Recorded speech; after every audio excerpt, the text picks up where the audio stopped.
নষ্ট হয়ে ঝরে পড়েছে গাছের ফুল, ফলের গায়ে নানা রকম রোগ। এ চিত্র ঝালকাঠির বিভিন্ন পেয়ারা বাগানের। এপ্রিলে জেলার বাগানগুলোর পেয়ারা গাছে ফুল আসা শুরু করে, তবে চলতি গ্রীষ্ম মৌসুমের খরতাপে বেশিরভাগ ফুল ঝরে পড়েছে।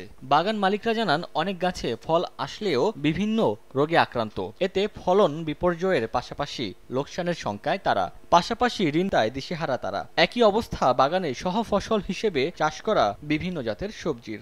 ঋণ পরিশোধ করার মতো পেয়ারা বিক্রি করি, কিন্তু আমরা সেই পেয়ারা না হইলে আমরা ঋণ কিভাবে আমরা পরিশোধ করব? বাগানে যতটুকু ফলন এখনো রয়েছে তা টিকিয়ে রাখতে নিয়মিত সেচ ও কীটনাশক ব্যবহারের পরামর্শ কৃষি বিভাগের। রোগ নিয়ন্ত্রণের জন্য ফুল আসার আগেই কিন্তু কৃষক ভাইদেরকে পরামর্শ দেওয়া হয়েছিল যেন ছত্রাকনাশক স্প্রে করে। কৃষি বিভাগের তথ্যমতে ঝালকাঠিতে 562 হেক্টর জমিতে পেয়ারা বাগান রয়েছে, আর বাগান থেকে পেয়ারা সংগ্রহ করা হবে আগস্ট ও সেপ্টেম্বর মাসে।